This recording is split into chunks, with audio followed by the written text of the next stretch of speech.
ilmu sebanyak-banyaknya dari manapun dan kapanpun. Maka dari itu, kami dari SMB ITB ingin berbagi ilmu kepada teman-teman semua. Kita sama-sama belajar dari ahlinya, supaya kita bisa mengetahui kondisi geologi di Indonesia ini. Semoga webinar kali ini bisa bermanfaat buat kita semua, dan semoga kita bisa lebih tercerahkan, apalagi langsung dari ahlinya, yaitu Bapak Dr. Mudrik Sudaryono. Oke, mungkin sekian dari saya. Kurang lebihnya mohon maaf. Wassalamualaikum warahmatullahi wabarakatuh. Saya kembalikan ke moderator. Waalaikumsalam warahmatullahi wabarakatuh. Terima kasih pada Adam selaku Ketua SMI ITB. Selanjutnya saya akan menyampaikan beberapa ketentuan untuk agar keberjalanan acara hari ini, yaitu untuk perihal pertanyaan bisa disampaikan ketika penyampaian materi dilaksanakan, bisa diketikkan di kolom chat dari platform ini dengan format nama, institusi, dan juga pertanyaan. Kemudian setelah itu, setelah materi selesai setelah materi semuanya selesai disampaikan, maka saya akan membacakan pertanyaan itu, dan pemateri atau Pak Mudrik menjawab pertanyaan-pertanyaan itu. Dan kemudian apabila ada pertanyaan yang tidak terjawab di online ini, maka kami akan menyampaikan jawaban itu via PDF dan sebagainya, mungkin nanti di grup WA grup. Oke, untuk mempersingkat waktu, saya mempersilahkan waktu dan tempatnya untuk Pak Mudrik. Pak Mudrik bisa terhubung dengan saya, Pak Mudrik.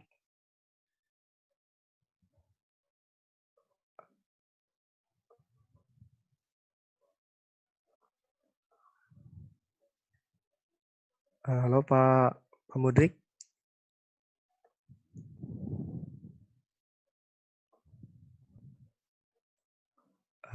Halo Pak. Bisa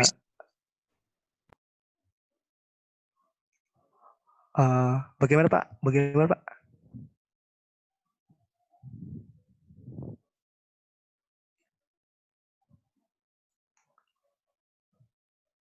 Pak, mohon maaf, suaranya tidak masuk Pak.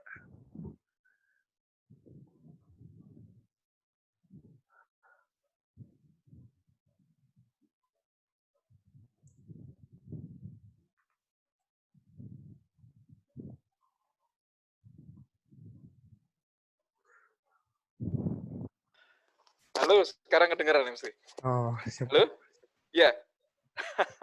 Ternyata saya mute dari komputernya. Terima kasih, maaf. Oke, bismillahirrahmanirrahim. Assalamualaikum warahmatullahi wabarakatuh. Sudah jelas ini gambar sama suaranya? Sudah jelas Pak, jelas Pak. Oke, baik. Terima kasih atas undangannya untuk Mas Bahrun sama Mas Adam, dan ini saya baca kemarin itu kurikulum vitae-nya kurang lebih sebagian besar dari mahasiswa dan banyak juga dari geologi. Mungkin saya akan banyak bicara langsung khusus ke arah geologi. Jadi apa yang saya lakukan, kenapa kita aktif juga bicara di media massa dan lain sebagainya, karena penelitian geologi gempa bumi itu adalah memperkirakan kejadian gempa bumi dan ujung-ujungnya itu adalah untuk penyelamatan manusia.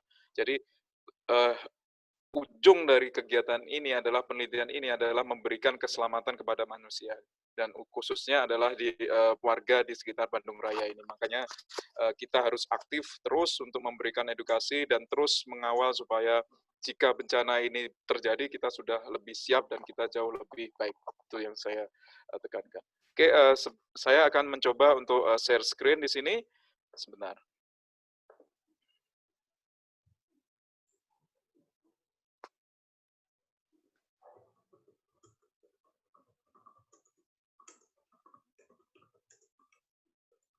Sudah terlihat screen-nya?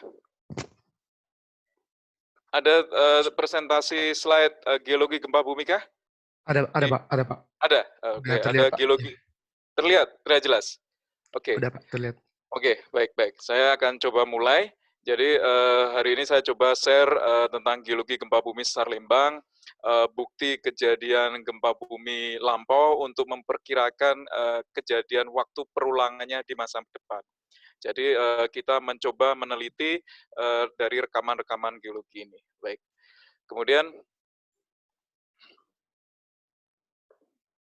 oke, jadi outline dari presentasi saya akan mencoba menjelaskan apa itu geologi gempa bumi secara general, kemudian paleoseismologi atau paleoseismicity, kemudian saya akan banyak bercerita kasus gempa bumi magnitudo 7,4 di sesar Palu Koro di Sulawesi kemarin, kemudian kita akan masuk ke spesifik di sesar Lembang, kemudian bagaimana membangun Bandung Raya ini, dan saya akhiri dengan kesimpulan.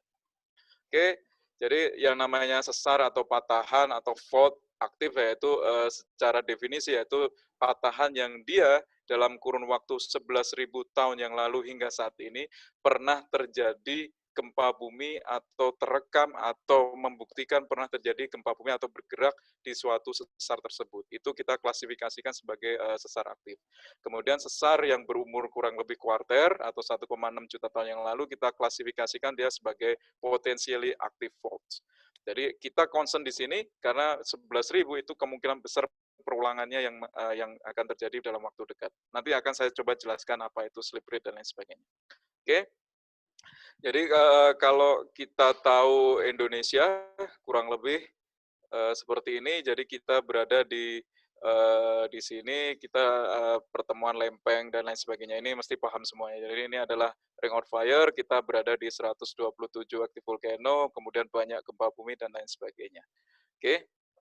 Kemudian ini adalah apa yang terjadi di pulau kita yang di Indonesia ini. Jadi ini adalah grup dari kawan-kawan geodesi, dia meneliti menggunakan data GPS yang dipasang di lapangan, continuous terus-menerus merekam data pergerakannya mili by mili, time by time, terus-menerus, sehingga bisa menggambarkan kurang lebih seperti ini. Jadi Pulau Sumatera dia relatif terhadap Sunda Blok, dia bergerak ke arah seperti ini, kemudian di sisi sebelah Jawa dia bergerak ke arah kanan luar biasa, semuanya hampir sama semua, kemudian sisi Indonesia bagian timur ini ada yang ke arah utara, kemudian di sini ada Palu Koro yang berarah lebih cepat lagi.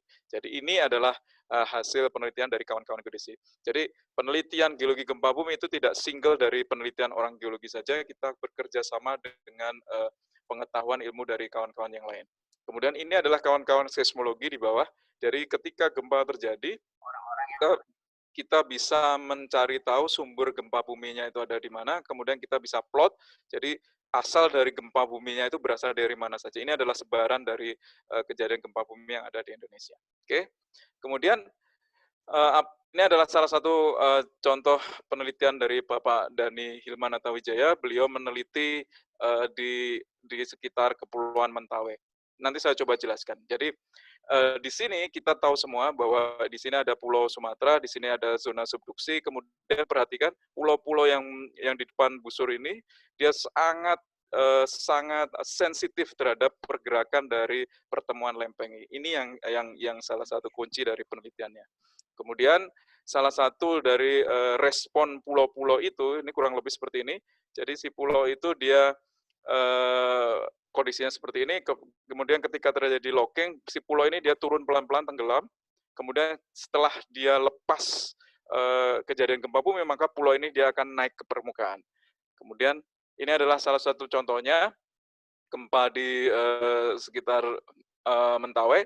Jadi garis pantai awalnya itu adalah di sebelah sini, setelah kejadian gempa bumi, garis pantai itu maju sekitar 125 meter. Jadi ini jelas pulau ini menjadi terangkat setelah kejadian gempa bumi. Terus apa yang dilakukan oleh Bapak Dhani Hilman Atawijaya?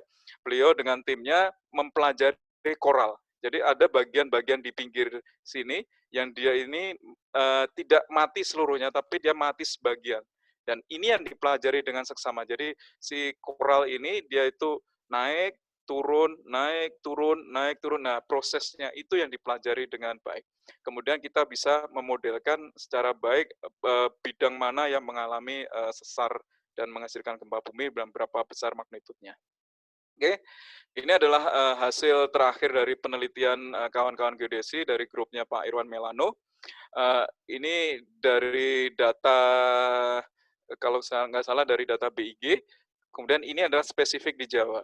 Kemudian kalau kita pelajari di Jawa, di sini ada pergerakan yang luar biasa, ini ada beda arah dan beda besaran vektornya. Jadi kalau dia beda besaran vektornya ini berarti ada budget selisih, dan budget selisih itu yang diserap oleh sesar aktif itu, yang mungkin akan bisa menghasilkan gempa bumi di masa mendatang. Oke. Terus bagaimana jika itu terjadi di darat? Ini yang saya pelajari dengan khusus di S3 saya, jadi saya mempelajari sesar aktif itu. Ini adalah salah satu gambar bagus dari gempa bumi di daerah Himalaya oleh Paul Topner. Jadi ini perhatikan, di sini ada bukit, terus kemudian ini ada lembah, terus kemudian dia terjadi gempa bumi. Ketika dia terjadi gempa bumi, dia retak tiba-tiba, kemudian bidang ini dia bergeser dengan spontan.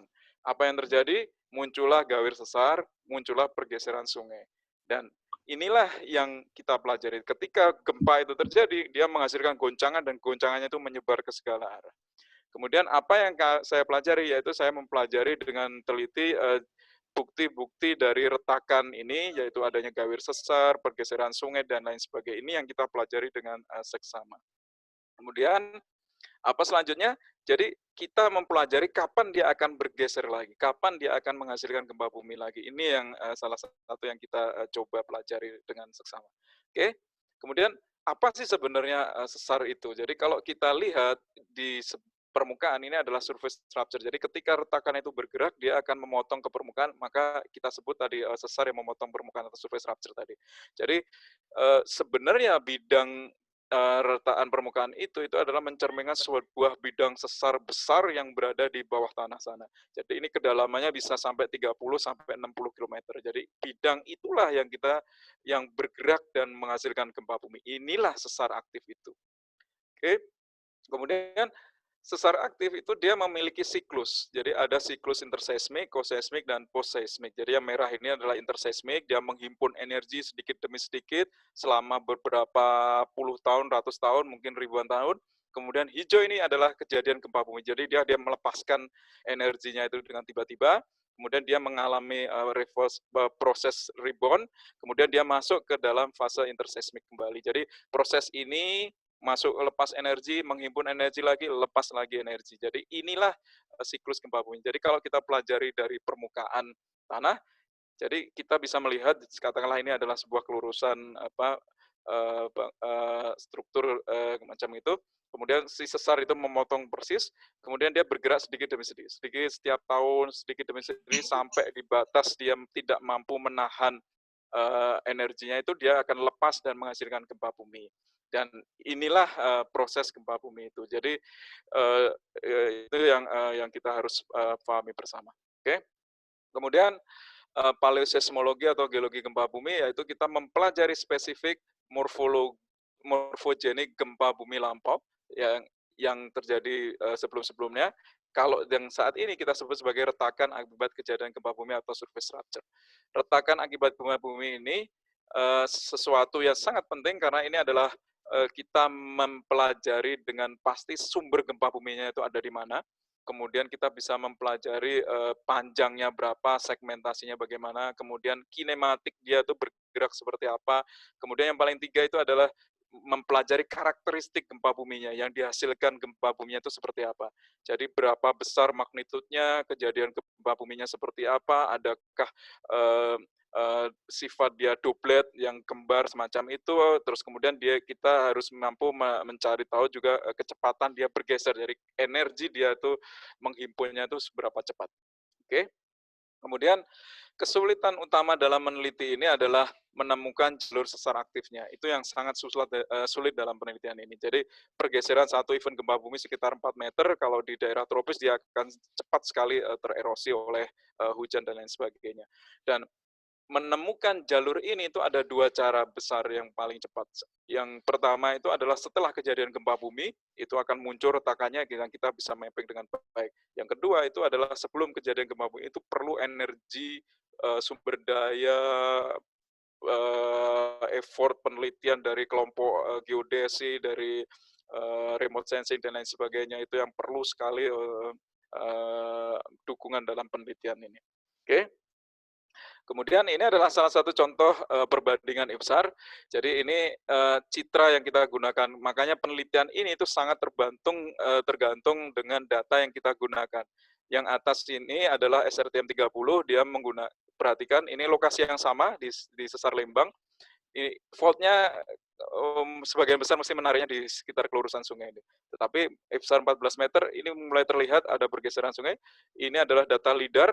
Ini jelas sekali bahwa sesarnya itu ini adalah lembah sungai, ini adalah perbukitan, ini lembah sungai. Ini perhatikan, dia mengalami pergeseran yang jelas. Ini adalah bukti pergeseran sungai yang jelas sekali di Sesar Lembang. Jadi kalau kita tarik sesarnya, kalau kita menggunakan data yang kasar, kita akan miss, kemudian rada bagus di sini, tapi menggunakan data LIDAR, kita akan jelas terlihat jalur sesarnya itu ada di mana, dan besar pergeserannya itu dengan presisi yang lebih baik. Oke, kemudian apa yang kami lakukan? Setelah kita bisa memetakan dengan baik jalur itu, maka kita coba mencari rekaman kejadian gempa bumi yang ada di jalur sesarnya itu. Jadi kita harus tepat menentukan jalurnya itu di mana.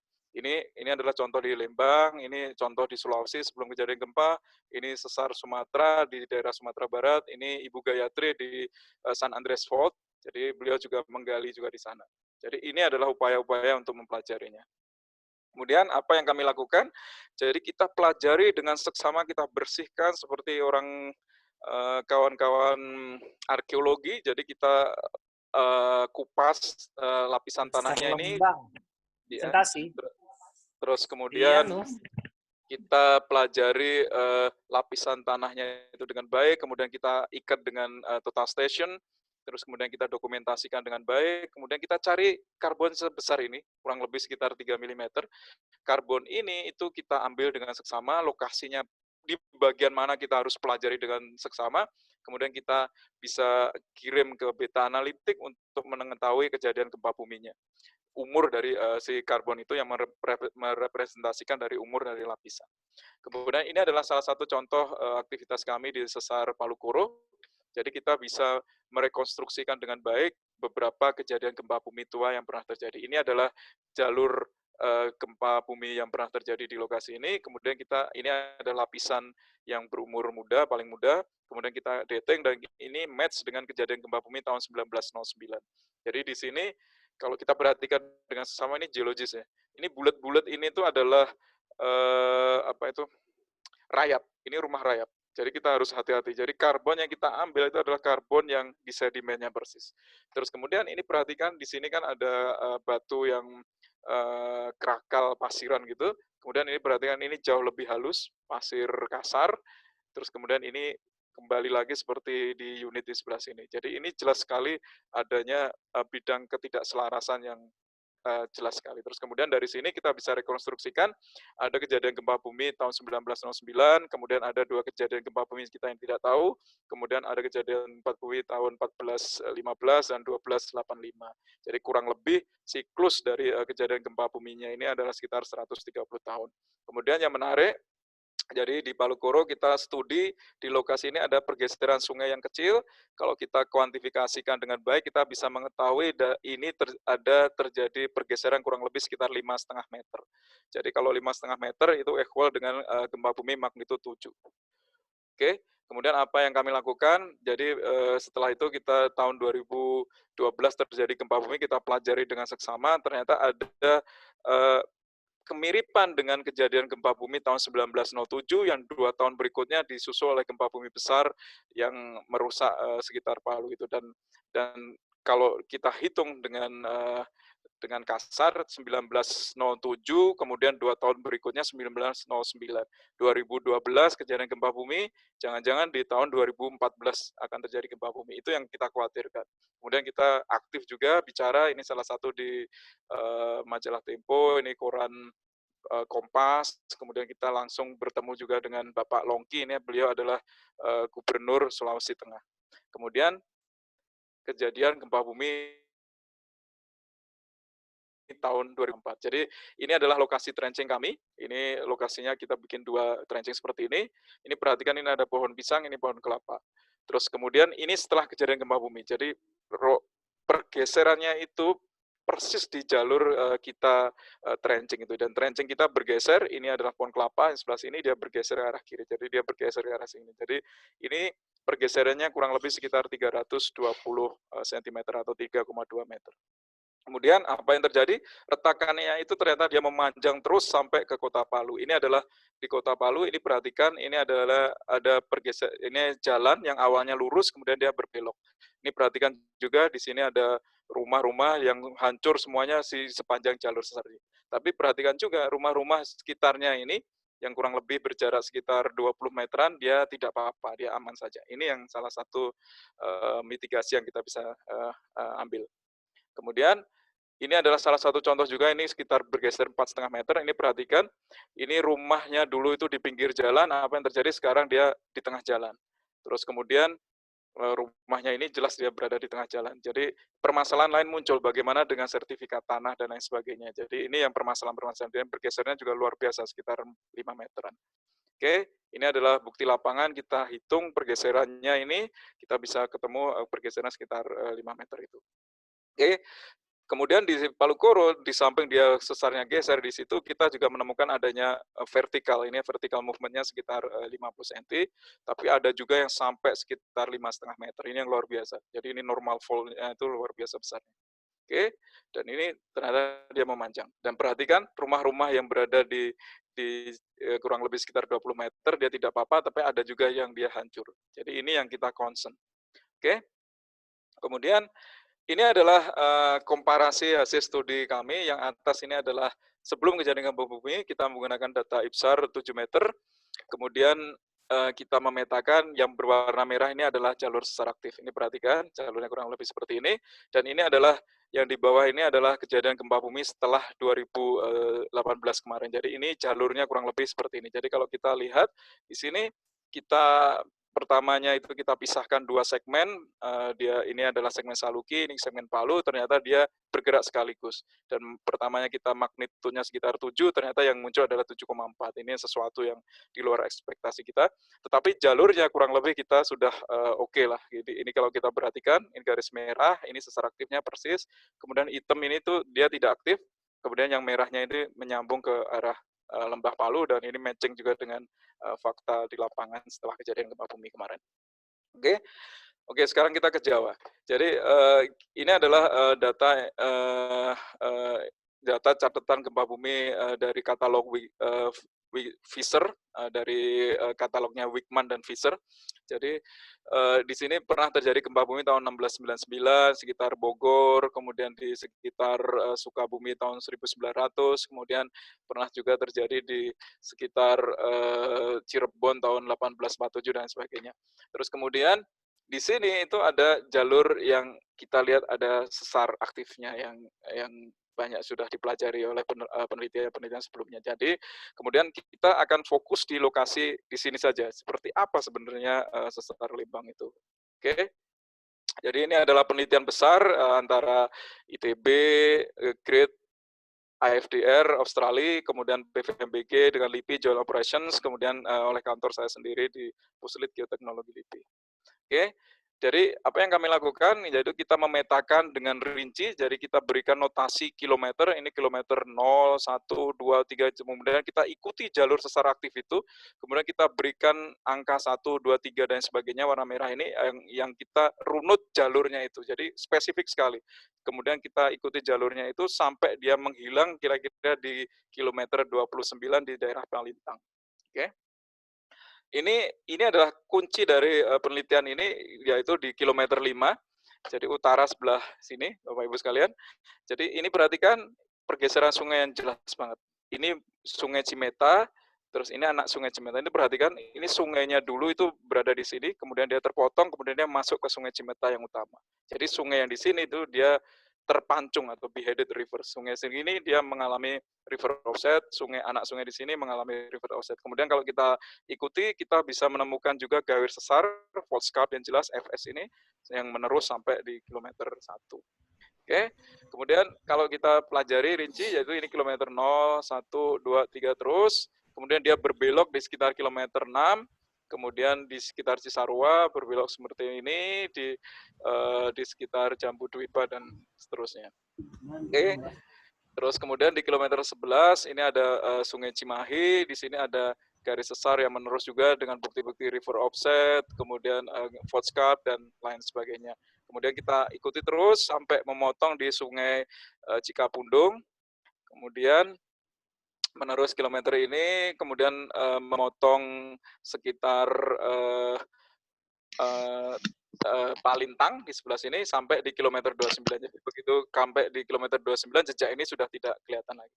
Kemudian ini ada yang menarik di kilometer 26, di sini ada kita sebut sebagai South Ridge atau bukit yang dia terangkat. Jadi ini perhatikan bukit-bukit di sebelah sini, dia normalnya itu harusnya flat seperti ini, tapi dia naik terhadap sisi selatan. Ini sesuatu yang jelas adanya rupture jalur sesar aktif itu. Oke, kemudian apa yang kami lakukan selanjutnya yaitu kita mencoba meneliti secara kuantitatif jalur itu. Kemudian apa yang kami lakukan, kita potong, kemudian kita coba match-kan sungai-sungai ini. Ini adalah pergeseran sungai yang paling match, yang paling besar yang kita bisa rekam, itu adalah sekitar sinistral 120 meter. Jadi kalau ini matchingnya, ini sungai 6 ini dia sungainya matching dengan sebelah sini, ini sungai ini matching dengan sebelah sini, dan seterusnya. Terus kemudian kalau kita tarik lebih jauh lagi, ini matchingnya yang paling besar di sungai-sungai terbesar yang ada di sekitar Lembang ini, yaitu bergeser sekitar 460 meter. Oke, jadi kalau kita kuantifikasikan secara statistik, kita bisa tahu bahwa ini adalah kilometer tadi 0 sampai 29, jadi kita bisa petakan dengan baik offset-offset itu, kemudian kita bisa hitung bahwa secara general sesar Lembang itu sisi sebelah Cimahi section ini kilometer 0 sampai 6 dia ini bergeser murni 100%, kemudian ketika dia berbelok ke Cibogor dan seterusnya ini dia mengalami perubahan adanya jadi vertical movement sekitar 20%. Jadi pergeserannya dia sinistralnya dia berkurang menjadi sekitar 80%. Kemudian yang menarik dalam penelitian ini adalah kita mencari pergeseran terkecil karena itu membuktikan kejadian gempa bumi yang paling dekat dengan kejadian gempa. Apa yang kita pelajari, yaitu kita pelajari di kotak sebelah sini, di sekitar kilometer 21 sampai 29 di sini. Kemudian kita blow up di sini, kemudian kita bisa pelajari, kita menemukan kejadian gempa bumi yang paling mudah, yaitu pergeserannya sekitar 7 plus minus 2 meter. Ini yang terkecil offset yang kita bisa lihat dari peta LIDAR. Oke, terus kemudian seberapa besar magnitud yang bisa dihasilkan oleh sesar Lembang. Jadi kalau berdasarkan panjangnya lengthnya itu sekitar 29 km, ini adalah distribusi plot kejadian gempa bumi di dunia. Kemudian kita bisa mengikuti ini Wells and Coppersmith tahun 94. Kemudian kita bisa tahu bahwa range 29 km ini memiliki kemampuan bisa menghasilkan magnitud gempa bumi antara 6,5 sampai 7 magnitud, momen magnitud. Kemudian kita coba lebih rinci lagi, kita mempelajari bagaimana dia kecepatan geraknya. Kemudian salah satu yang menarik, kita menemukan adanya offset 120 meter. Kemudian kalau kita pelajari, offset 120 meter itu adalah menggeserkan dari batuan yang berwarna kuning ini, itu Vastiosands. Kemudian kalau kita pelajari dengan seksama dari vulkanostratigraphy-nya Pak Kartadinata, kemudian kita tahu umurnya itu antara 40.000 sampai 22.000. Kemudian kalau kita kalkulasikan dengan panjang 120 meter, kurang lebih kita mengetahui kecepatan bergesernya sekitar 3 mm per tahun. Kemudian yang menarik dalam penelitian ini, yang challenge yang besarnya itu adalah tidak ada catatan kejadian gempa bumi dari catatan Visser dan Wickman di sesar Lembang. Tetapi kita harus pahami dengan lebih seksama bahwa catatan Wickman itu dia merekam kejadian gempa bumi tahun 1600 hingga tahun 1800, tahun 1900-an ini. Jadi ini yang kita batasi. Jadi kejadian gempa bumi lebih tua dari 1600 dia tidak ada. Kemudian yang menarik, ada cerita Sangkuriang di sini. Di situ diceritakan adanya pohon raksasa tumbang, kemudian arahnya berarah roboh arah ke arah barat, kemudian tunggulnya itu di Bukit Tunggul, terus rantainya di Burangrang, kemudian terbentuk danau dalam satu malam. Jadi kalau kita perhatikan, ini Bukit Tunggul, ini Burangrang, ini arahnya barat timur semacam ini.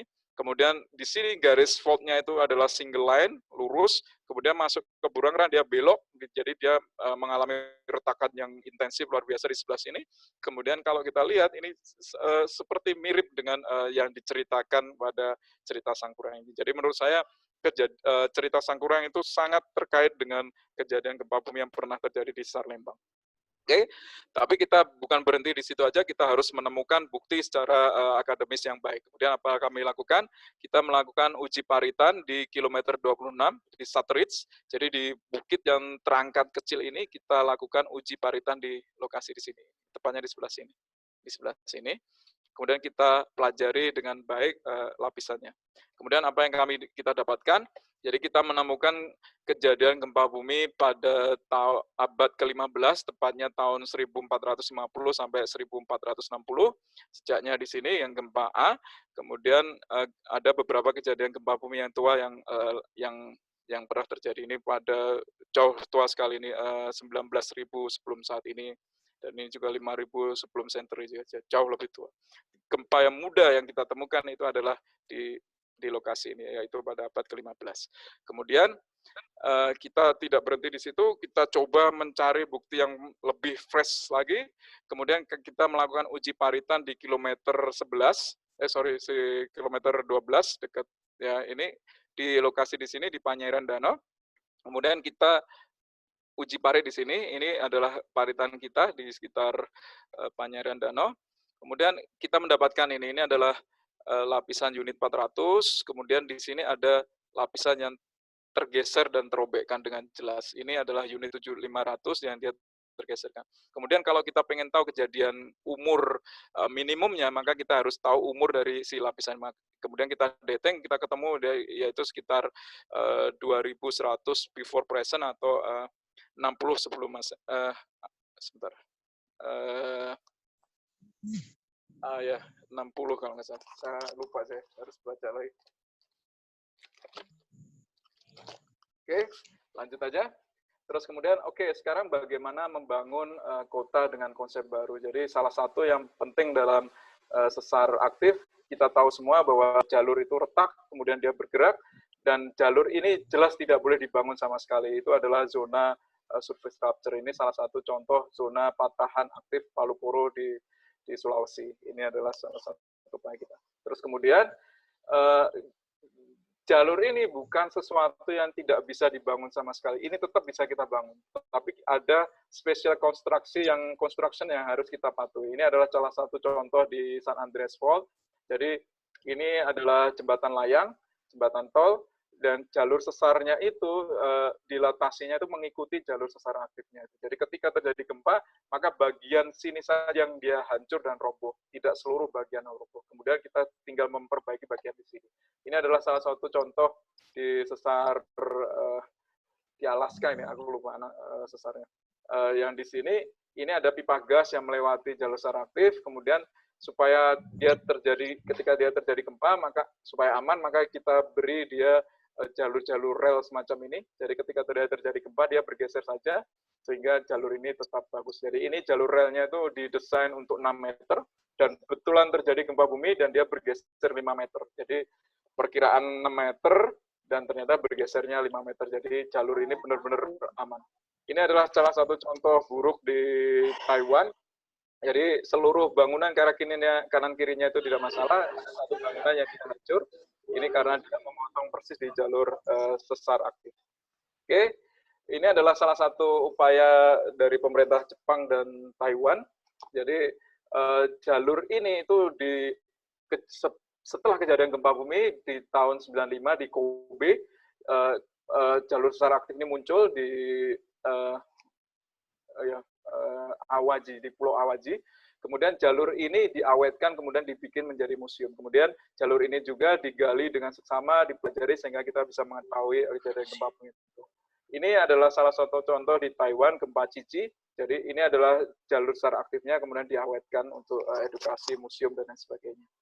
Kemudian jalur ini juga jalur yang menarik karena kita bisa menggunakan sistem Android semacam ini, kemudian kita bisa lacak, kita berada di jalur sesar aktif di kilometer berapa, dan lain sebagainya.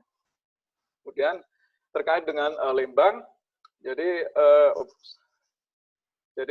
dari setelah penelitian kami itu, kawan-kawan dari BMKG mengeluarkan skema, jadi skenario, jadi jika terjadi gempa bumi terjadi di Bandung, dengan magnitudo 6,8, jadi di ring tengah-tengah antara magnitudo 6,5 dan 7.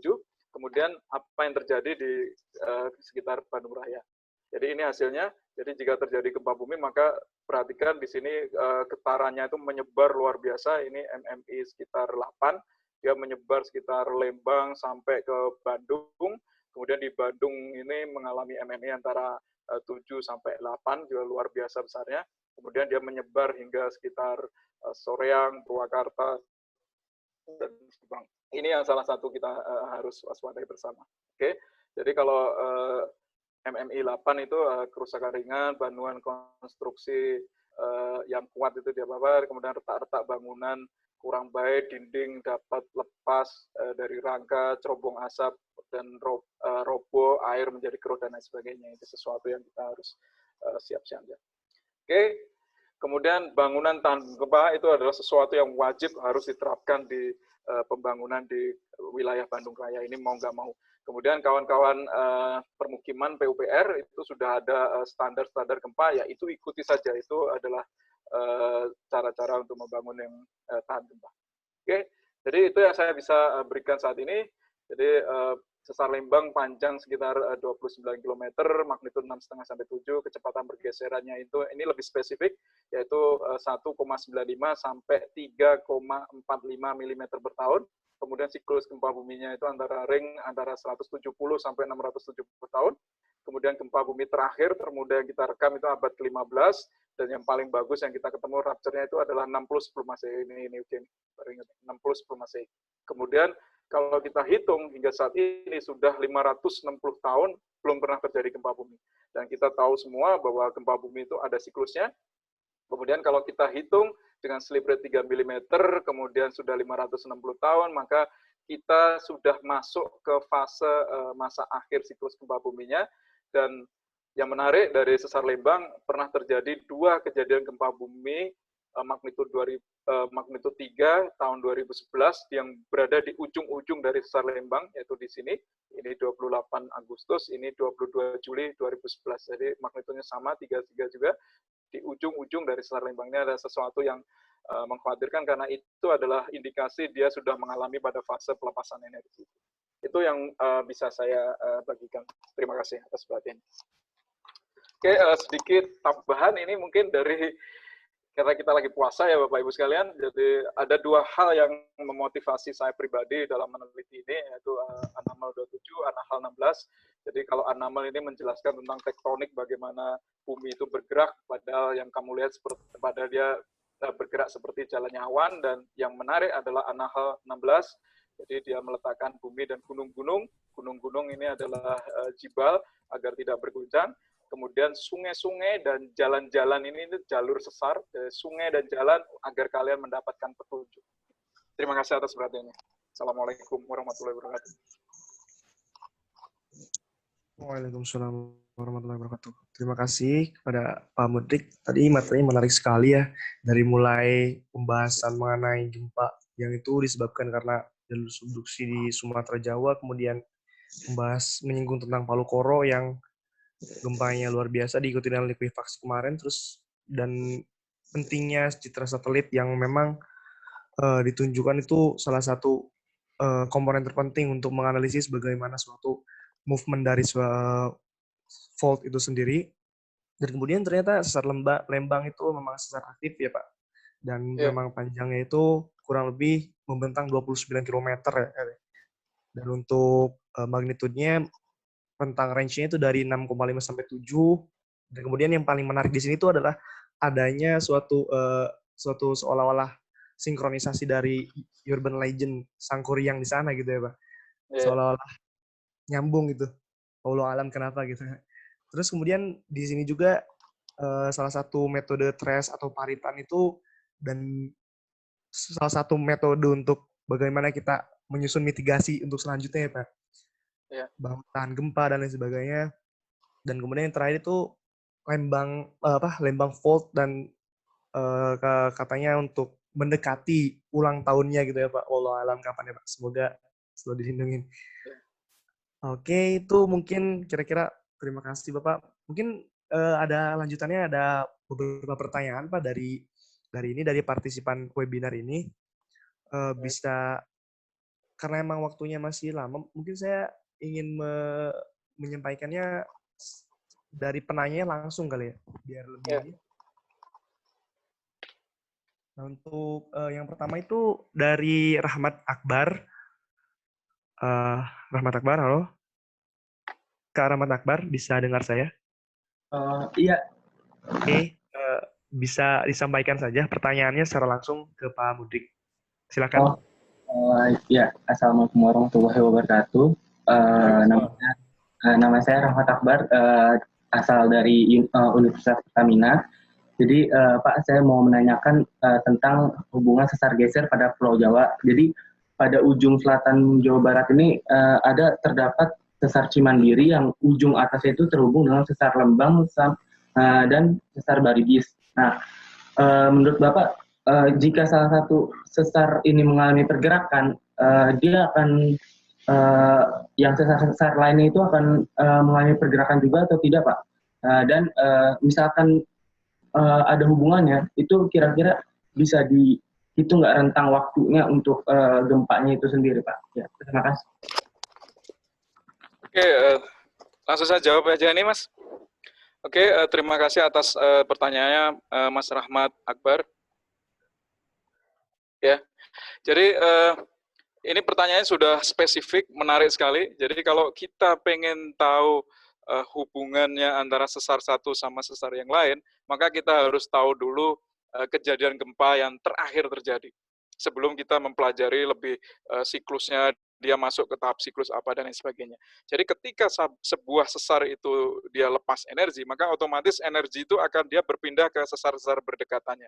Ketika sesar yang berada di sekitarnya itu pada fase pelepasan energi juga yang sudah masuk ke rentang ulang tahun gempa buminya itu, maka dia akan dengan dalam waktu yang akan berdekatan dia akan bisa menghasilkan gempa bumi. Tetapi jika dia masih berada pada waktu yang lama, maka dia masih berada pada tahap menghimpun energi itu tadi.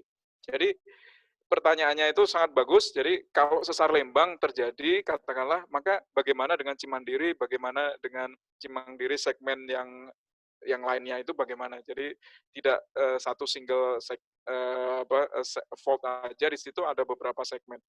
Jadi itu bagaimana? Jadi untuk menjawab itu, maka kita harus tahu kejadian gempa bumi yang terdahulu di sesar-sesar yang lain yang berada di dekatnya, itu satu. Yang kedua adalah, yang lebih pentingnya adalah jalurnya itu ada di mana. Ya, ini permasalahannya di daerah Indonesia, di Jawa ini, terutama di daerah tropis, kalau kita bandingkan dengan citra yang kita ada itu, kita mencari jejak jalur sesar aktif menggunakan data yang bukan LIDAR, resolusi lebih rendah, itu kita susah sekali menemukan jalurnya tadi. Makanya saya tadi bilang di dalam penelitian ini bahwa kesulitan paling besar itu adalah menemukan jalur sesar aktifnya itu. Jadi untuk Cimandiri, jalur sesar aktifnya itu ada di mana dengan pasti itu sampai sekarang kita belum punya data yang bagus. Terus kemudian kita ketika sudah menemukan jalurnya itu, maka kita harus gali untuk mengetahui kejadian gempa bumi yang terakhir di sesar spesifik itu dan berapa besar magnitudenya, sehingga kita bisa mengkorelasikan hubungannya antara sesar Cimandiri di sini katakanlah dengan sesar Lembang. Nah, itu adalah tahapan penelitian yang jauh lebih advance lagi dari penelitian saya. Jadi itu sangat terbuka untuk penelitian kawan-kawan semua yang muda-muda ini untuk meneliti jauh lebih dalam dari sesar aktif di sekitar Jawa ini. Kemudian mengenai kinematiknya, jadi seperti kasusnya Palu Koro ya, jangan kita berpikir bahwa kalau kita textbook sesar geser-geser saja, jadi seluruh segmen itu sesar geser, itu tidak seperti itu. Jadi sesar Palu Koro kemarin itu adalah dominant strike slip system, tetapi di bagian tengahnya itu ternyata ada bagian normal fault yang besar juga, yang budgetnya itu kurang lebih sama sekitar 5 meteran juga. Jadi itu faktanya. Jadi dalam sebuah sesar itu tidak ada yang murni seperti di textbook, murni strike slip system, tidak ada. Jadi kita berhadapan dengan alam yang kita harus pelajari dengan baik faktanya seperti apa alam itu bekerja. Itu yang salah satu challenge dari penelitian. Itu yang mungkin saya bisa jawab. Terima kasih. Terima kasih, Pak. Oke, semoga bisa menjawab ya, Kak Rahmat Akbar. Eh, Kemudian ada lagi Pak, ini pertanyaan dari saudara kita dari Malaysia nih Pak.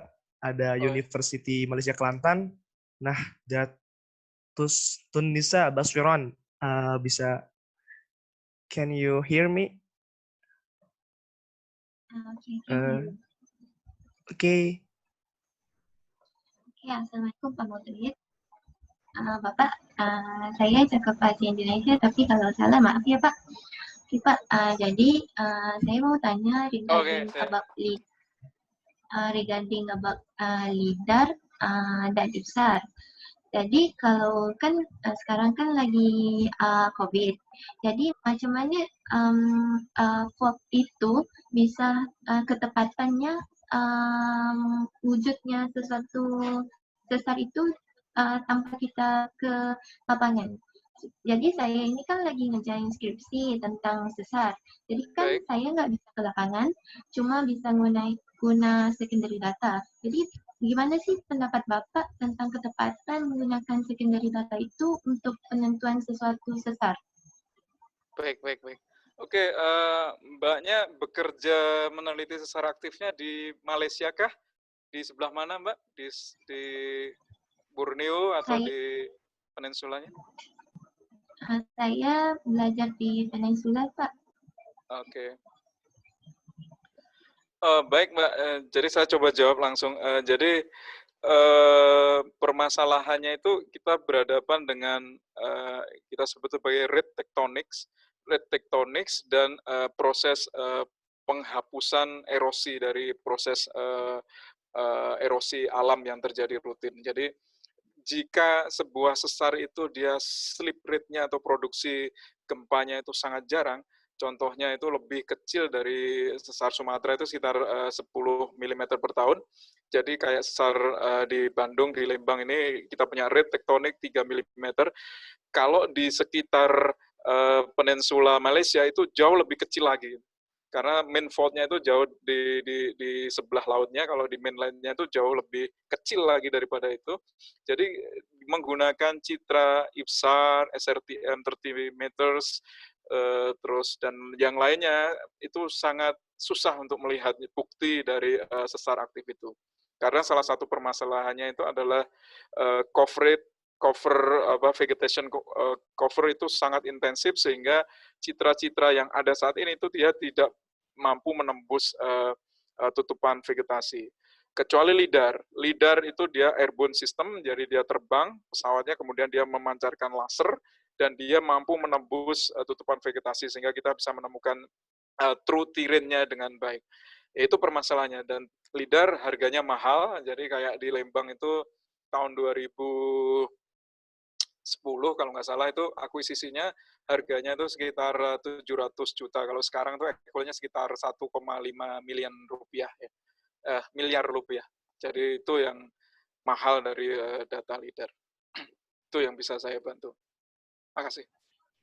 Jadi Bapak bisa nggak kalau saya minta rekomendasi dari Bapak selain daripada menggunakan LIDAR? Wah ya, kalau nggak ada LIDAR, kita bisa aktif menggunakan drone. Jadi kita terbangkan drone, kemudian kita bisa membuat kontur topografi rinci. Biasanya kalau kami menggunakan data drone, kita cari lokasi-lokasi yang terbuka. Jadi semacam sawah, terus kemudian apa itu padang ilalang kayak gitu.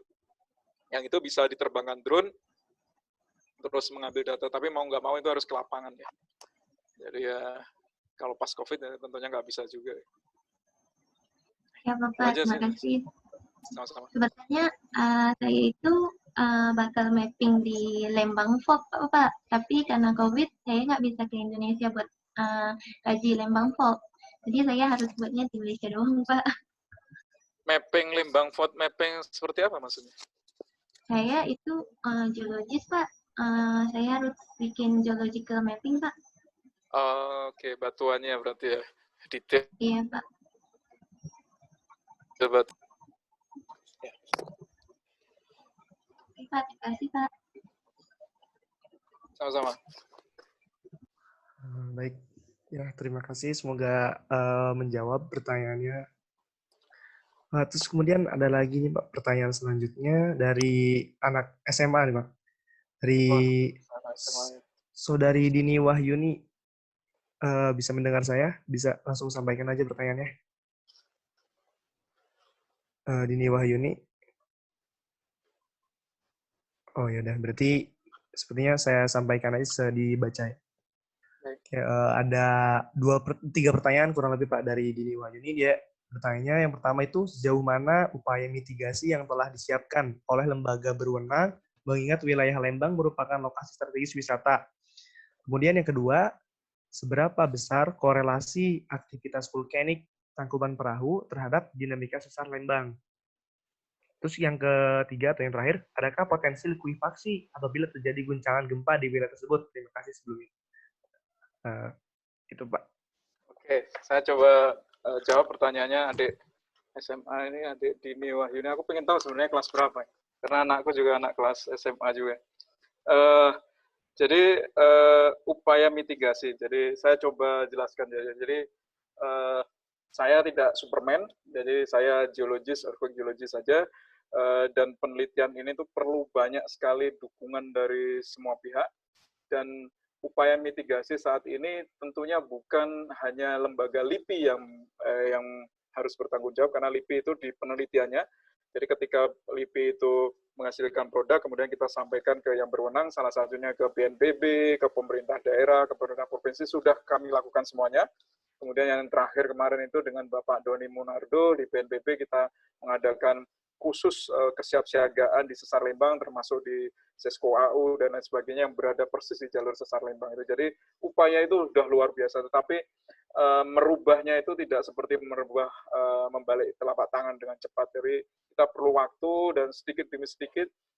Kalau bagi saya sebagai peneliti, paling enggak masyarakat dan pemerintah itu sudah tidak lagi ngeyel lah bertahan, tapi dia sudah menerima faktanya dan mencoba untuk sedikit demi sedikit mengadopsi kesiapsiagaan yang sudah ada yang kita ajukan. Terus kemudian, oke, ini aktivitas vulkanik. Jadi ini bukan pertanyaan yang gampang untuk dijawab. Jadi hubungan antara vulkanisme sama active faults. Sampai sekarang saya baca publikasi yang terakhir itu belum ada hubungan yang jelas antara vulkanisme sama active faults. Salah satu proyek besar yang dilakukan oleh Meramec Project, ITB dengan grup Jerman, waktu itu dia mendeploy seismogram di sekitar Gunung Merapi di Jogja, sebelum kejadian gempa Jogja tahun 2006 dan setelah kejadian gempa Jogja tahun 2006 dan terus berlanjut sampai letusan tahun 2010 di Gunung Merapi itu. Jadi dari kronologisnya itu luar biasa lengkapnya, seismogramnya merekam gempa-gempa kecil. Dari hasil penelitian itu saya tanya bagaimana hasilnya, dia tidak bisa menjawab korelasi langsung dari hubungannya gunung api dengan sesar aktif. Jadi ini bukan sesuatu yang gampang, ini adalah penelitian yang masih berlanjut. Kemudian potensi likuifaksi, sama juga.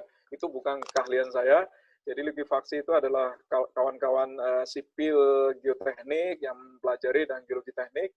Jadi perlu penelitian yang lebih rinci lagi. Jadi kalau saya tadi jelaskan, saya sangat fokus di sumber gempa buminya, seperti apa, kecepatannya, dan magnitud gempa buminya berapa. Ketika terjadi gempa, dia akan bergoncang. Dan goncangannya ini kawan-kawan seismologi yang menghitung. Dia berapa besar percepatan gempa buminya, PGA-nya di suatu wilayah. Ketika sampai di suatu wilayah, respon tanahnya akan seperti apa? Itu kawan sendiri lagi yang membahas. Ini kawan-kawan geoteknik, dia mempelajari kekuatan lapisan tanahnya seperti apa, kadar airnya seperti apa, sehingga terjadi gempa, maka dia akan bisa menghasilkan likuifaksi atau tidak. Itu sampai sekarang penelitian itu masih berjalan. Ada penelitian bilang ada potensinya, ada yang bilang tidak ada potensinya. Jadi saat ini saya belum tahu dengan pasti dari grup penelitian geologi teknik itu. Itu yang saya bisa sampaikan. Terima kasih. Baik, terima kasih. Semoga bisa menjawab nih untuk Dini Wahyuni. Oke, selanjutnya ini makin sore makin banyak pertanyaan Pak sebenarnya. Semakin menarik seperti ini Pak. Oke, ini dari Rizky Agung Kurnia dari ITB. Mas Rizky bisa mendengar saya? Halo Mas Rizky. Halo. Oke, Halo. boleh bisa di pertanyaannya bisa ini langsung aja. Sampai langsung.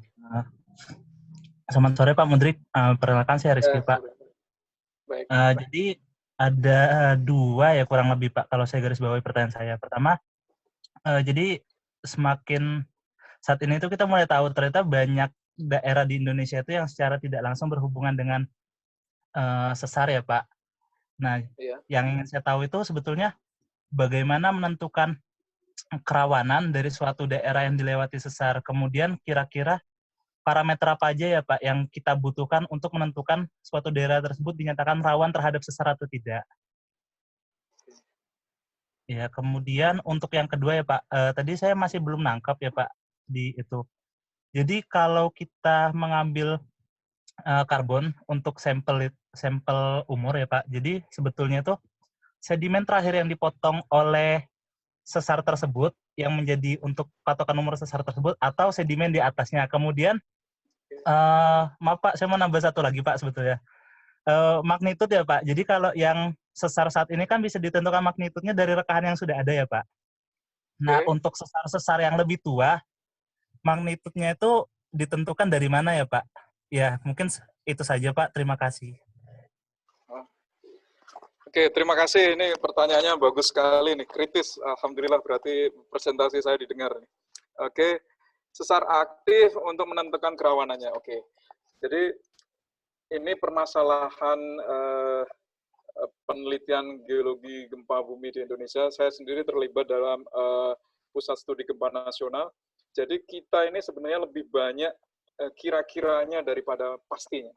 Jadi penelitian yang bagus mendefinisikan sesar aktif itu sangat sedikit dibandingkan dengan ancaman sesar aktif yang ada di Indonesia. Itu permasalahan besar kita. Di Jawa sendiri yang sudah didefinisikan dengan baik jalur sesar aktif itu baru Lembang, yang kedua itu di Pasuruan Fault. Jadi itu yang sudah dipetakan dengan baik. Yang lainnya itu masih indikasi dia sesar aktif, tetapi karakteristiknya itu masih didekati, kira-kira saja.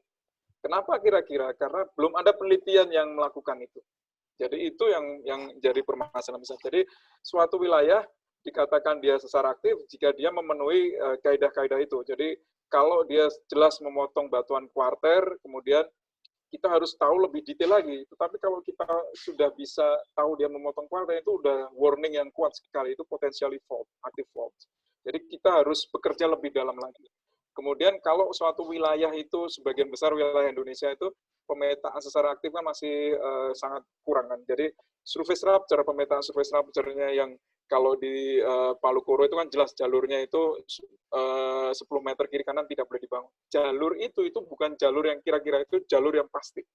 Kalau lokasinya di sini, ya di sini nggak boleh dibangun. Nah, permasalahannya di sini.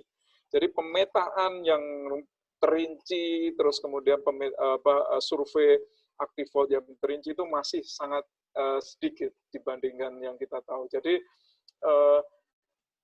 masih tidak tahu kita. Jadi kayak di Semarang Trust itu kita tahu jalurnya kira-kira di situ, tapi jalur pastinya di mana kita masih belum tahu. Jadi kita perlu melakukan penelitian lebih rinci di sana. Jadi itu yang kita saat ini bisa punya. Jadi kalau mungkin saat ini yang paling bagus adalah peta Puskenwan 2017 itu adalah milestone yang terakhir yang kita hasilkan. Nah, itu kita update terus tiap 5 tahun rencananya. Jadi itu akan kita perbaiki terus. Jadi itu upaya kerja kita yang masih banyak yang harus kita lakukan. Terus kemudian yang kedua, ya ini pertanyaan yang bagus sekali. Jadi berarti adik-adik belum sampai ke lebih detailnya. Jadi umur karbon itu, sebuah kejadian gempa bumi itu ada umur minimum sama umur maksimum. Oke? Umur minimum kejadiannya itu adalah umur ketika sedimennya itu ditutupi dari atasnya. Itu adalah umur minimum. Umur maksimum adalah lapisan yang terakhir yang dia terpotong. Kita pernah punya satu case yang menarik. Jadi ketika terjadi gempa itu ada satu environment yang sekitar itu semacam lake kecil gitu. kemudian ketika dia tertimbun oleh material di atasnya, dia itu langsung ada vegetasi yang mati di atasnya, persis di lapisannya itu. Jadi umur yang itu adalah umur yang paling bagus, karena itu kelihatannya persis menceritakan kejadian gempa buminya itu. Tapi kalau kita tidak punya, maka kita punya ring waktu kejadian gempa bumi. Jadi ada umur minimum, ada umur maksimum. Dan itu yang kita harus lakukan. Jadi sebenarnya penelitian ini luar biasa. Jadi sebuah trenching itu kalau idealnya itu adalah sekitar 2 lucid ya, 24 sampel yang harusnya dilakukan. Satu sampel itu harganya sekitar 8 juta sampai 10 juta. Katakanlah 10 juta. 10 juta kali 224, maka harusnya 240 juta hanya untuk carbon dating. Jadi ini yang tough dari penelitian kita. Jadi kalau kita mencari dana sebanyak itu kan nggak gampang juga, itu yang permasalahan lain lagi. Terus kemudian pertanyaan ketiga, magnitud sesar yang lebih tua. Jadi ini challenge-nya. Jadi sesar yang lebih tua itu kalau dia sudah tertutup vegetasi, maka kita harus cari marker yang ada.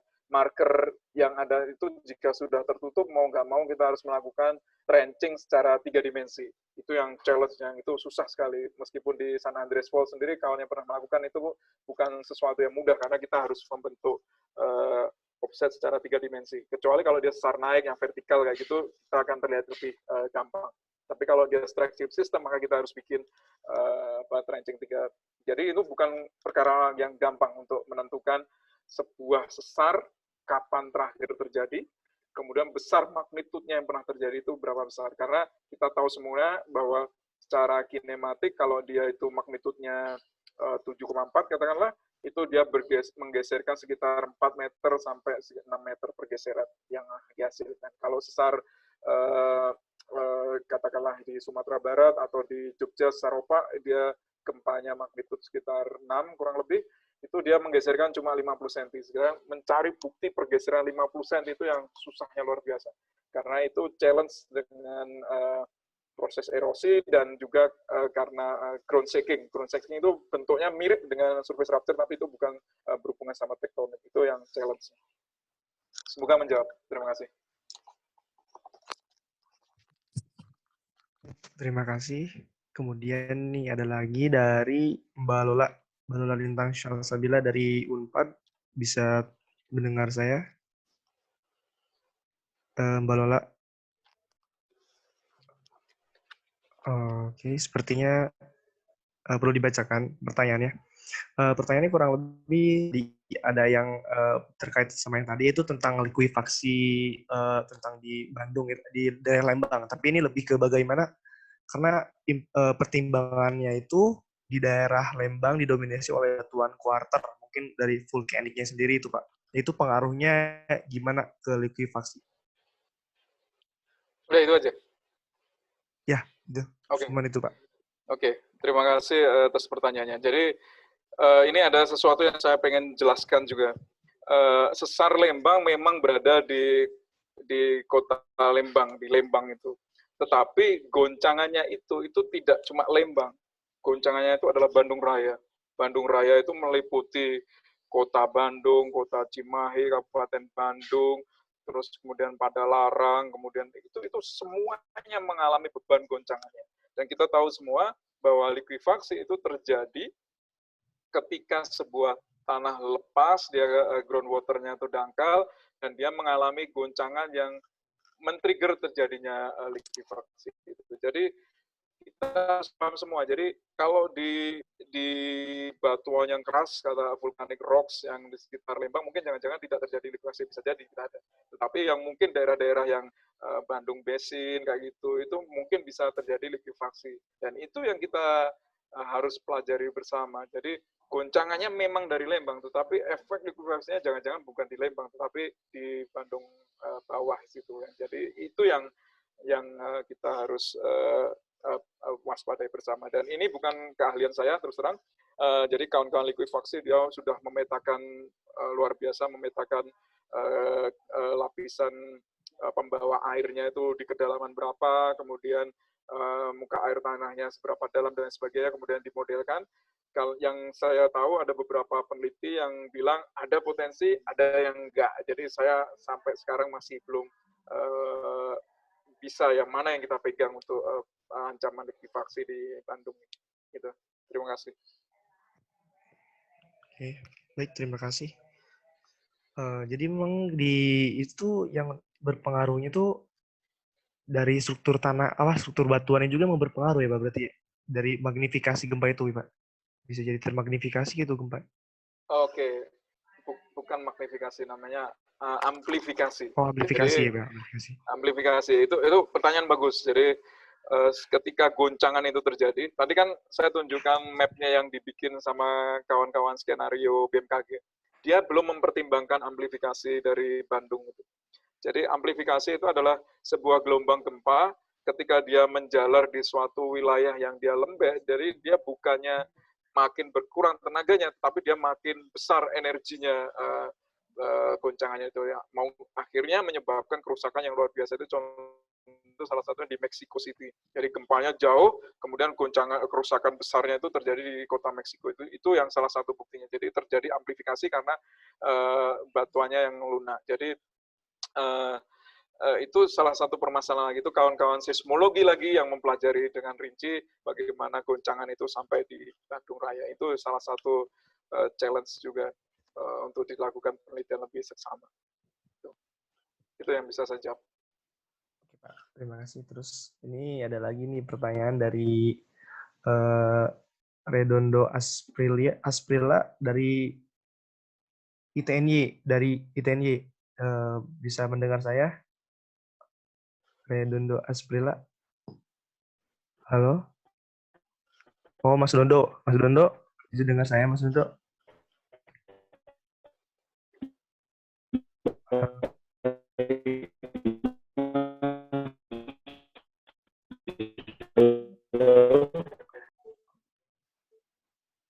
Halo. Halo. Silakan pertanyaannya disampaikan. Halo, bisa dengar Pak? Ya, bisa, silakan. Ya Pak, terima kasih. Nama saya Redondo dari Institut Teknik Nasional Yogyakarta. Dahulu bernama STP Nas. Ya, Pak. Saya ingin bertanya Pak, saya pernah silakan. paper atau publikasi, saya lupa itu, sesar Lembang ini sedang menuju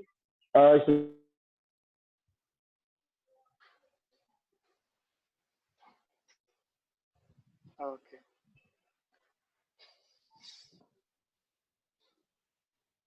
Halo Mas, aku udah baca nih pertanyaannya nih. Putus-putus ya, nggak jelas.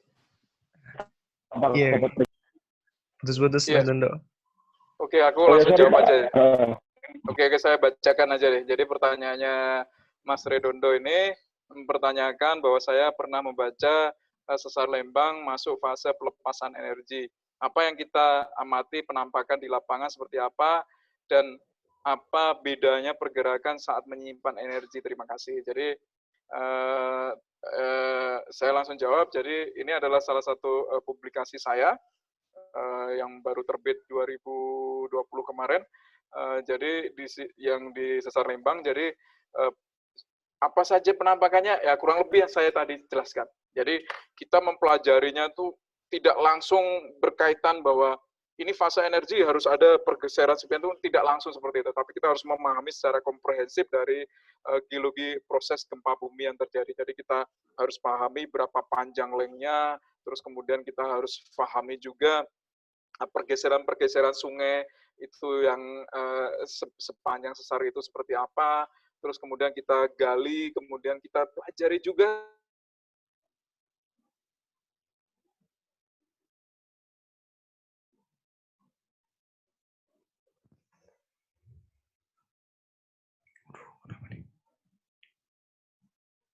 Halo, Pak Mudrik. Abad ke-15, kecepatan pergeserannya adalah 3 mm per tahun, sehingga kita sudah 560 tahun tidak pernah bergerak. Kalau kita hitung, maka kita masuk fase siklus gempa buminya itu antara 170 sampai 670 tahun. Jadi kita di 560 tahun, jadi kita berada pada fase akhir. Jadi Kapan akan terjadi? Bisa terjadi besok, bisa terjadi 100 tahun yang akan datang. Saya tidak tahu, tetapi kita sudah masuk ke fase pelepasan energi. Ya, jadi buktinya apa saja bisa dibaca langsung. Yang tadi saya jelaskan itu adalah paper saya menjelaskan hasil dari penelitian yang saya lakukan di sesar Lembang. Itu yang saya bisa sampaikan. Terima kasih.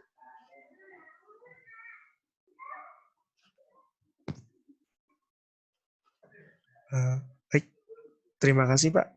Sudah terjawab berarti. Oke. Ini ada tersisa 2 pertanyaan lagi, Pak. Dari Pak Erik Sarumpait. Terkait, Pak Erik bisa terhubung dengan saya, Pak Erik? Halo, Pak Erik. Mas Erik, oh enggak ada kayaknya. Oke, langsung saya jawab aja nih. Mas Erik ini kawan saya nih, Mas. Oh iya. Oke, terima kasih Mas Erik atas pertanyaannya. Mas Erik menanyakan, Mas Erik ini beliau dari Puskim PUPR terkait isu patahan sesar aktif Baribis yang menerus ke Jakarta, apa yang perlu dianalisis geologisnya, mengingat kontur di daerah Jakarta cenderung datar, Pak. Maka apakah masih relevan menggunakan analisis SRTM 30 dan IPSAR? Saya jawab itu, ya, kita nggak bisa menggunakan SRTM 30 sama IPSAR maupun DEMNAS. Jadi beberapa case yang kita coba exercise di Jakarta, jadi kita susah sekali melihat apa itu bukti aktif tektonik menggunakan data ini. Jadi kita memerlukan data yang resolusinya jauh lebih tinggi, yaitu data LIDAR. Itu kelihatannya hal yang sangat penting jika kita mau meneliti di daerah situ. Kemudian salah satu yang menarik, kita sudah melakukan penelitian di sekitar Baribis, di sekitar Cirebon, kita menemukan adanya pergeseran morfologi yang jelas, itu sekitar 4 meter sinistra offset, dan itu katanya terkait dengan kejadian gempa bumi yang terakhir terjadi di sesar itu. Ini yang menarik. Jadi, dan kalau kita runut, maka itu akan menerus sampai ke Jakarta. Nah, ini yang kita harus pelajari bersama. Terus kemudian kalau ada kawan-kawan grupnya geodesi, Ashraf Kolali dari Australia, itu dia meneliti di situ, itu harus ada budget tektonik yang dilepaskan dari daerah sekitar situ. Ya, itu yang harus kita pelajari. Jadi secara gempa pernah terjadi gempa bumi di situ, tetapi lokasi pastinya di mana, sesar mana yang kemarin terjadi waktu kejadian yang di Jakarta itu, sampai sekarang kita belum bisa menjawab. Itu adalah challenge penelitian yang di depan mata untuk geologi gempa bumi. Jadi PR penelitian sesar aktif gempa bumi itu di Indonesia itu lebih banyak daripada yang sudah diketahui. Jadi ini challenge untuk kawan-kawan adik-adik semuanya untuk meneliti, semangat mempelajari lebih rinci lagi kejadian gempa bumi yang ada di Indonesia. Terima kasih. Oke, terima kasih Pak. Ini ada pertanyaan terakhir nih Pak dari Begra ITB. Pertanyaan, Mas Begra bisa berterhubung, Mas Begra? Atau dibacakan aja ya Pak? Oke. Pertanyaannya, bagaimana data carbon dating dapat menggambarkan umur kejadian gempa? Apakah umur tersebut menunjukkan waktu saat soil tersebut terekspos atau memang berkaitan langsung dengan kejadian gempa? Seperti itu Pak. Oke. Jadi ini pertanyaan bagus, spesifik sekali. Jadi karbon tadi kalau kita melakukan uji paritan, maka kita akan menemukan karbon yang bermacam-macam di dalam sebuah singkapan. Salah satu contoh di Palu Koro kemarin, di situ ada proses bioturbasi dari rayap. Ya, itu jelas itu karbon yang muda, kita nggak bisa pakai. Terus kemudian ada karbon yang dia itu persis, katakanlah pohon-pohon yang dia mati, kemudian dia tertutup oleh sedimen yang ada di atasnya. Itu kan jelas bahwa dia asumsinya ketika terjadi gempa bumi, dia itu hidup di lokasi itu, terus kemudian dia mati karena kejadian gempa bumi, kemudian dia tertutup oleh sedimen akibat surface rupture itu. Itu sesuatu yang sangat ideal. Jadi itu karbon umur yang sangat baik. Kemudian saya coba jelaskan, carbon dating itu metodenya banyak. Salah satunya itu ada yang bulk method, itu yang ukurannya besar, dia harus sekitar 100 mg sampelnya karbon murni. Terus ada yang sangat presisi tinggi, itu kita sebut sebagai AMS carbon dating. AMS carbon dating itu karbonnya itu ukurannya itu kurang lebih sekitar 3 mm pensil mekanik. Jadi kalau pensil mekanik itu sekitar 3 mm-nya pensil itu udah cukup. Itu kita kirim, di Indonesia belum ada yang bisa. Di Asia itu yang bisa itu Jepang sama Australia. Dan saat ini kita kirim ke Florida, ke Amerika. Jadi di sana analisis itu bisa ketemu umur dari kapan terakhir karbon itu mati. Sehingga itu dengan asumsi bahwa dia adalah berhubungan dengan proses yang baik, maka kita bisa tahu bahwa itu adalah umur dari lapisan itu. Itu salah satu permasalahan geologi lapangan. Jadi kalau di kami di Earthquake Geology kita ada namanya trenching party. Jadi trenching party itu ketika galian itu sudah ada, kita biasanya undang kawan-kawan peneliti geologi sesar aktif yang berhubungan sama paleoseismologi seperti saya. Jadi ada Bu Gayatri di UGM dan lain sebagainya. Jadi kita gali, terus kemudian kita bicara di situ bareng-bareng. Oh ini lapisannya, ini karbon yang kita ambil di lokasi ini. Jadi itu semua dalam rangka mempelajari, oh ini karbon ini tidak bisa mempresentasikan umur lapisan itu, katakanlah dia jelas adanya proses bioturbasi dan lain sebagainya, itu adalah cara-cara. Terus kemudian ketika satu karbon itu ada kemungkinan proses reward. Jadi proses reward itu jadi diendapkan resedimen dari tempat lain. Jadi jika semacam itu, maka karbon yang kita harus analis itu jumlahnya tidak cuma satu. Jadi minimal tadi yang saya bilang idealnya itu antara 12 sampai 24 sampel. Jadi dalam satu lapisan kita ambil karbon-karbon itu, kemudian kita dating, kemudian kita pakai umur yang paling muda. Itu makanya setiap pengambilan sampel karbon itu tuh sangat spesifik, kita foto, kita pelajari beneran dia itu teksturnya seperti apa. Dia itu katakanlah dia terbakar berbentuk arang, ataukah dia berbentuk daun, ataukah dia berbentuk batang kayu, ataukah dia berbentuk wood dan lain sebagainya, itu tuh kita harus catat dengan seksama. Jadi proses yang serius untuk penelitian geologi gempa bumi. Semoga menjawab. Terima kasih. Baik, terima kasih. Itu tadi mungkin pertanyaan terakhir. Ya, tidak terasa ini udah di penghujung acara, Pak. Terima kasih banyak ya. Mungkin ada closing statement dari Bapak, terus bagaimana kira-kira untuk khususnya untuk warga daerah Bandung nih, untuk antisipasi atau secara umumnya untuk Indonesia nih yang memang dia itu berada di zona banyak sekali gitu, zona-zona gempa. Bagaimana, Pak? Kira-kira. Oke, terima kasih, Mas. Jadi ini banyak kawan-kawan mahasiswa di sini. Jadi saya ajak untuk kawan-kawan mahasiswa kita melihat sebuah fakta geologi, terus kemudian hasil penelitian dari peneliti yang lain dan lain sebagainya, itu kita mencoba melihat dengan detail. Jadi kita melihat level penelitiannya, data yang digunakan apa dan lain sebagainya, dataset yang mereka gunakan itu seperti apa. Jadi ada quotes yang menarik. Jadi geologis gempa bumi awalnya ketika saya masuk ada istilahnya kayak menakut-nakuti. Jadi menurut saya kalau kita tidak memberikan data yang solid, maka kita memang benar-benar cuma menakut-nakuti. Jadi kita sebagai geologis kita harus memberikan analisis yang lengkap dengan metodologi yang tahapannya yang jelas, kemudian dengan analisis yang benar-benar bagus juga, sehingga kita bisa memberikan informasi, kita bisa menulis publikasi di Q1 dengan bagus, sehingga kita bisa menjadi acuan pembangunan di suatu wilayah. Bandung Raya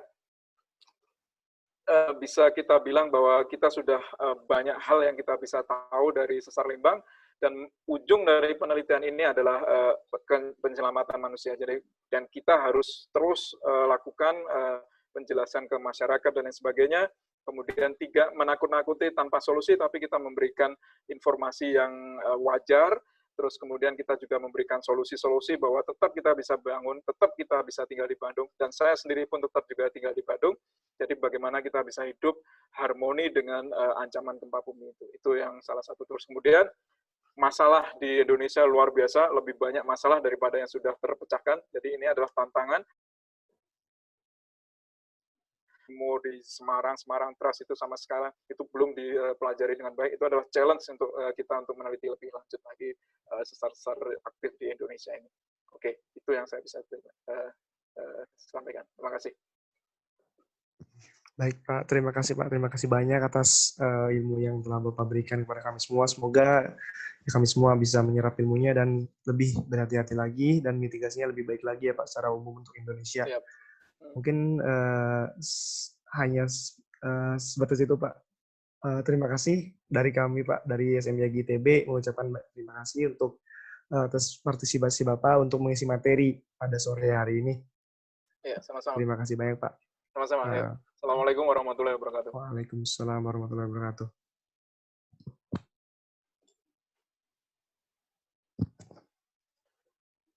Terima kasih.